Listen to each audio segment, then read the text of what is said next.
السلام عليكم ورحمة الله وبركاته. عاملين ايه يا حبايب قلبي؟ يا رب تكونوا بصحة وسعادة دايما يا رب. ونبدأ كلامنا بذكر الله. اللهم صل وسلم وبارك على سيدنا محمد وعلى آله وأصحابه أجمعين. أنا عاملة معاكم النهاردة روتين بسيط كده في المطبخ، وإن شاء الله هنعلم طريقة عمل المكرونة البشاميل.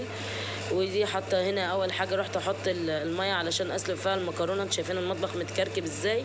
والله كان يوم صعب صعب صعب جدا يعني، ويعني ربنا قدرني وان انا خلصته، وان كمان مامتي تعبانه وكل شويه يجي لنا ضيوف واقوم بالشغل لوحدي واعمل الاكل لوحدي واروق البيت. ويعني هم اللي بيجوا على قد ان هم يشوفوا ماما ويزوروها، ومفيش الا خالتي بس هي اللي قاعده مع ماما بتشوف طلباتها وحاجتها، وانا وهي بس اللي في البيت. وانا بقى بقوم بشغل البيت كله، من ترويق لكنيس لغسيل مواعين لطبيخ لكله يعني. فيعني الحمد لله ان انا عرفت ان انا اصور لكم الفيديو ده وان انا عرفت انزله. انا هنا حطيت الميه عشان اسلق فيها المكرونه، وحطيت فيها حبه زيت وحبه ملح، وحطيت نص ليمونه علشان خاطر الحله ما تسمرش. وهنا قلت اغسل المواعين كده بسرعه علشان ايه ما اطولش في المطبخ ولا اطول في الروتين، لان طبعا انتوا عارفين ان شغل البيت بطول وان الواحد عنده ضيوف ديت. وكمان الجو يعني كان ساقع جدا، والحمد لله الجو نطر. والصراحة أنا بحب الشتاء جدا وبحب النطرة وبحب كل حاجة فيه بتفاصيله. بس يا رب ربنا يقومني ماما بالسلامة ويشفيها لي ويعافيها لي يا رب من اللي هي فيه، ويدعوا لها. أهم حاجة تدعو الأم إن هي يا رب تقوم بالسلامة ويشفيها ويعافيها من اللي هي فيه، وإن شاء الله إن إحنا ممكن نعمل لها العملية دي قريب. بس أهم حاجة عايزة دعوتكم معايا، عشان بجد هي محتاجة دعوتكم قوي، لانها تعبانه جدا جدا جدا والله، وما بتنامش طول الليل صاحيه. يعني انتوا عارفين بقى ان المرضى اللي عندهم السكر دول بيبقوا تعبانين جدا جدا يعني. ربنا معاها يا رب ويشفيها وعافيها.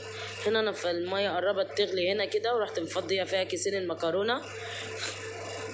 افضي فيها كيسين المكرونه علشان خاطر ينسلجوا كده، يعني مش هتاخد الا يجي 10 دقايق كده او ربع ساعه تنسلي فيها المكرونه.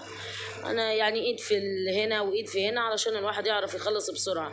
اما لسه هستنى من المكرونه وبعدين اقول لا لا كله مع بعضه كده، ان عشان الواحد يستعجل وينظف حاجته بدري بدري. هنا هجيب المكرونه اصفها، جبتها كليتها قدام الكاميرا عشان انتوا عارفين ان المطبخ بتاعنا ضيق يعني، وان الستاند بيبقى واقف في اتجاه الحوض هنا. فهنا المية كانت سخنة جدا، فانا جبت هنا المصفى عشان اصفي فيه الطماطم، وحطيت تاني مية عشان هسلق مكرونة تانية برضو. هنا جيت عشان اعصج اللحمة، جبت معايا 4 بصلات وهروح بشرهم بشر كويس يعني، علشان خاطر ما بحبش تتقطع قوي عشان مش تبقى باينة في اللحمة يعني، ويبقى شكلها مش حلو مش ظريف. اما لما بتبشريها كده وتفضي عليها اللحمة احسن بكتير. طبعا اللحمه ديت انا لسه جايباها من واحد جنبينا هنا بيبيع لحمه مفرومه وكلام من ده، من المثلجات دي. فرحت هنا احط عليها فلفل اسمر، وده اللبن سايباه عشان يبرد هنا كده عشان ايه اعمله بشاميل. هنا فلفل اسمر، وحطيت ملح وحبه زيت. طبعا انتوا بتقولوا تتكلمي بسرعه، بس انا ما بتكلمش بسرعه اصلا لان انا تعبانه. حتى لو حسيته بصوت هتحس انه برد يعني. هنا انا حطيت اللحمه المفرومه على البوتاجاز، بس يعني ايه مش عرفت اصورها لكم وانا بحطها، بس هوريها لكم وهي بتستوي على البوتاجاز. وهنا رحت غاسله بقيه المواعين، بس انا حطيتها وحطيت اللبن. بس انا ما بحبش اعمل البشاميل اللي هو الدقيق والسمنه والكلام ده، لا انا بجيب البشاميل الجاهز اوفر واطعم وطعمه جميل، ومش بيخلي المكرونه مكتومه، لا بيخليها جميله كده، تعرفي تاكلي مكرونه بشاميل طعمه. حتى هو في نكهه حلوه كده عن اي بشاميل بيتعمل في البيت. انا بعمله بعرف اعمله وكل حاجه، بس انا ما بحبوش الصراحه، ومامتي بتعمل. بس انا بحب البشاميل الجاهز ده. هو يعني بشاميل اللي بيتعمل هي معلقتين سمنه وحبه دقيق بشوحيهم، وبتحطي عليهم اللبن وفي شعره فلفل سمراء والكلام. انا ما بحبوش الصراحه يعني، انا بحب البشاميل الجاهز اوفر واطعم، وتحس ان فيه نكهه حلوه خالص. انا مسكت الحله الكليتها غسلتها. انا من النوع اللي بحب اشوف الالمونيا عندي بتلمع، لو مش لقيتها بتلمع افضل اغسل فيها لو طول النهار. اهم حاجه عند الغطا يبقى زي ما يكون لسه شاريها جديد. طبعا الحلل دي بتاعت مامتي، اما انا عندي في البيت هناك حاجات تانية. حتى الواحد قال خلاص هو هيرجع البيت وخلاص ربنا سهله الامور. حتى لو رجعت البيت انا مش هعرف اروح هناك، لان انا هنا طبعا انا مستحيل هعرف اسيب مامتي بالظروف ديت، ولا هعرف ان انا اسيب اخواتي وبابايا وانا في اي حاجه.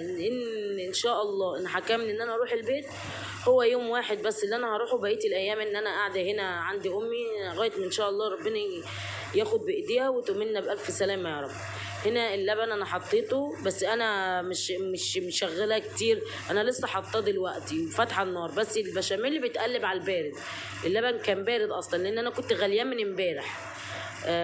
وهنا هروح حاطه هنا جبنه موتزاريلا عندي، حطيتها في قلب البشاميل، بتدي البشاميل بتخليه كريمي كده جميل، دايب في البشاميل كده، طعمها جميل الصراحه يعني، طعمها حلو خالص. وكمان لو في جبنه كيري او جبنه مثلثات وحطيتها في قلب البشاميل، يا لهوي على طعمه البشاميل وحلاوته.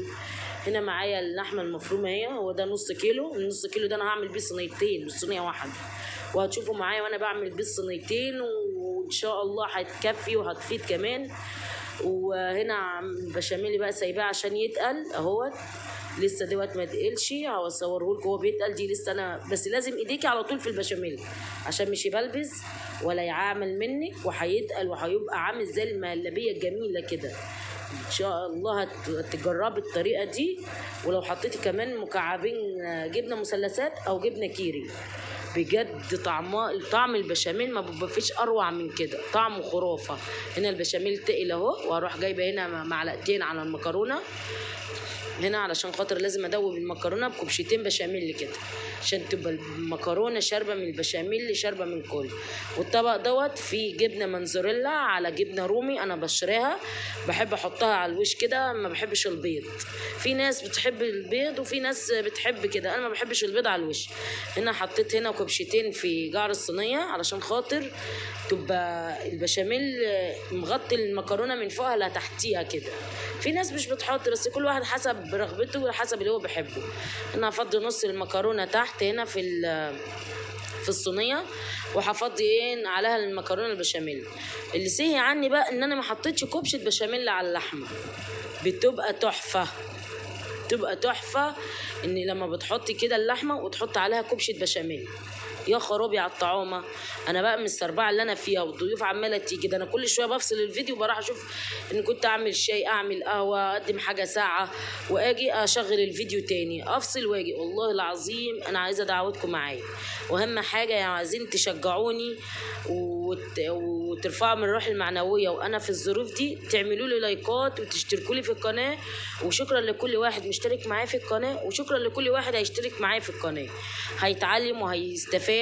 وقناه فيها كل حاجه جديده ومفيده، وما فيهاش اي حاجه يعني، كل حاجه فيها بتخص البيت، فيهاش اي حاجه خارجه ولا اي حاجه كده، لا كل حاجه فيها بتخص البيت وتخص الاكل.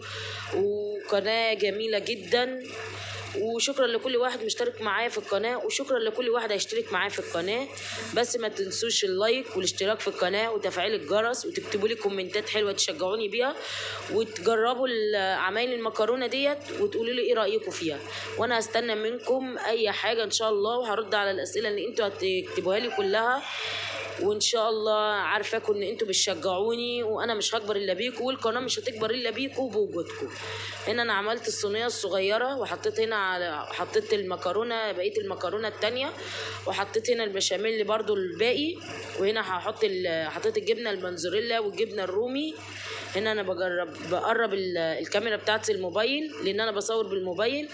وهنا انا عملت صينيتين، ادي الصينيه الكبيره والصينيه الصغيره. هنا فاض عندي حبه بشاميل، رحت حطاهم فوق الصينيه كده ودخلتهم الفرن. ودي طبعا المواعين اللي فايضه بقى مطرح البشاميل واللبن وسلق المكرونه والكلام من ده، لان انا ما بحبش مواعين تتكركب عندي. هو انا طبيعتي اخلص الحاجه واغسل مواعينها على طول واظبطها كده، وانتوا معايا كده ومنورين حياتي كلها، وانتوا عيلتي التانية واللي هكبر بيكم ان شاء الله، فكل حاجه مشاركين معايا كده. هنا رحت ماسكه المواعين كلها غسلاها. طبعا هنا انا بشيل منها اللبن اللي مطرح البشاميل وكده، لان ما بعرفش اغسل الا لما كل حاجه اشيلها كده. بحب انا اظبط حاجتي، حتى يعني نشوف انا بشيل منها وهي نظيفه، انا هغسلها برضو حلوه ونظبطها، هخلي الفل هنا مش ناقصه حاجه، عشان ايه؟ ما ينفعش حد يعمل معايا حاجه، انا اللي اعمل حاجتي بنفسي، وانا اللي دي امي دي لو مش شالتها الارض انا اشيلها فوق رموش عينيا.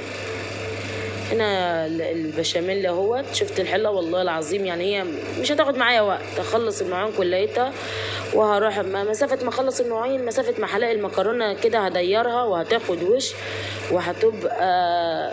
بالله كلوها امبارح، يعني انا مصوره الفيديو ده امبارح، كلوها يعني بألف هنا وشفا يا رب. كليتهم قالوا تسلم ايديك يا ام فارس على دي عمايل.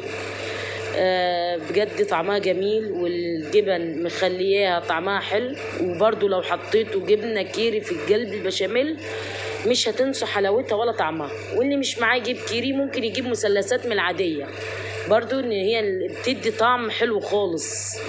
مش يعني لازم نروح نجيب الحاجات الغالية، بأبسط الحاجات ممكن نطلع أكل طعم وجميل ويعني حاجاته حلوة خالص.